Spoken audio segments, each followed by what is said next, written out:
So let's talk then a little bit about that. So from 2008, Pete Lawrence on his Todd, one office, you pounding the streets, knocking on doors. Yeah.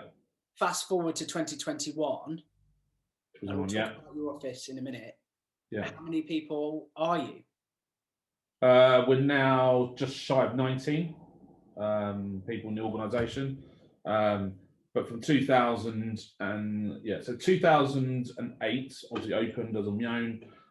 Worst recession in England. The first year I actually made a profit.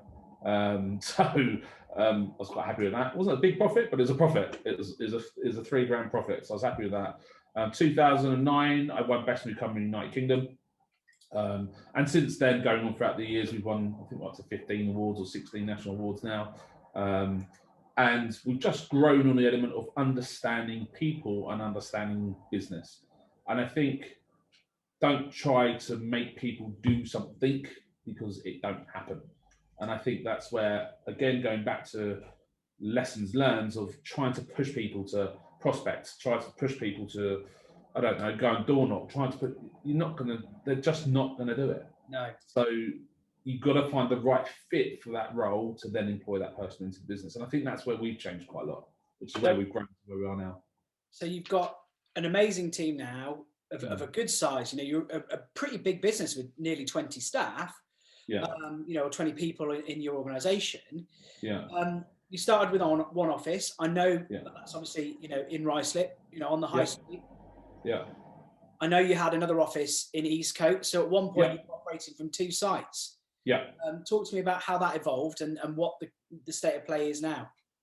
Yeah, so that evolved so basically it was an old estate agency that was there. It was a great location, and it was just really, to be blunt about it, it come back down to the rent was cheap, the rates were okay, weren't $1 million, and it was just an opportunity.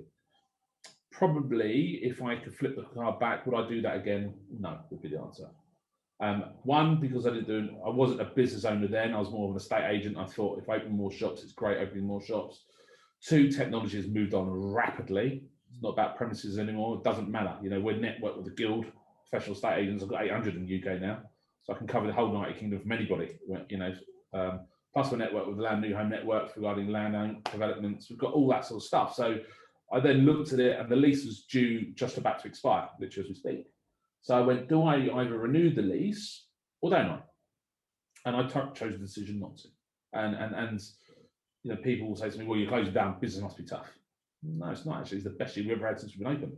Right? So last year was the record year, our best ever year of trading as an organisation, going into this year with the biggest pipeline we've ever had, and going to probably smash the records yet again. So for me, it's about, again, God bless his soul, I had a coach called a guy called Ed Percival, phenomenal coach, unfortunately passed away a good few years ago now. And one thing that's always stuck in my head about Ed was this: just because you can doesn't mean you should. And that's always stuck with me. Yes, I can go out and buy a Ferrari tomorrow. Doesn't mean I should. Just doesn't mean I can't. Doesn't mean I should have it. Yes, I can do whatever I want to a degree. I'm not, to a degree. And that's the same with anybody. But it doesn't mean you should do it. Yeah. So should I go and, I don't know, go on Ralph Lauren's website tonight and buy 5 polo shirts because I like wearing Ralph Lauren tops? Yes, you should. Yeah. But do I need to when I've got another 20 and they're absolutely fine? No, I don't. But the difference is here that your shop in Eastcote, that the lease has just expired, was a lease. You didn't own that building. Yeah. You've now consolidated into a building. And when we first started chatting and when we first became friends, you were operating again from a leased premise on Ruislip High Street. Yeah. On one level. Yeah. And I know that that's dramatically changed. So whilst you've closed, you've been a bit sneaky here, Pete, because what you've done is you've said, we've closed an office, but actually you haven't. Well, you expanded. All you've done is close shop floor, shop front, but actually you've now got a much bigger premise in your primary location, no? Yeah. So now we're in one location. We, in this one location, go back to beginning of the year, there's only 5 staff here, and was on one shop floor. Go to the location now, we are all staff are here.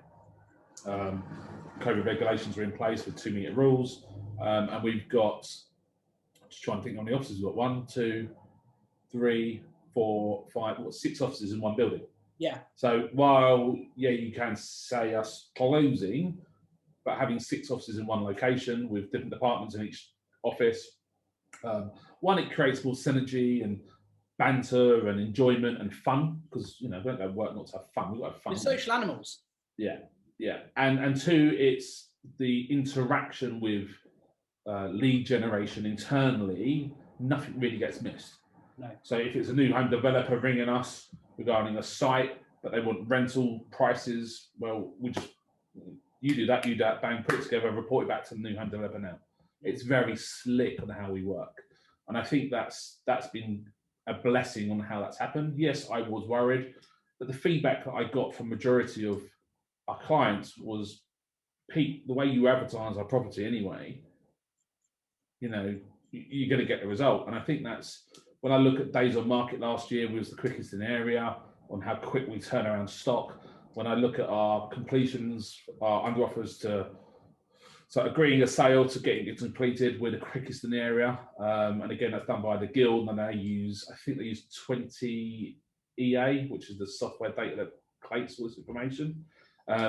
So it's all done by third parties. And I think for me is that's great, but how can we be even better?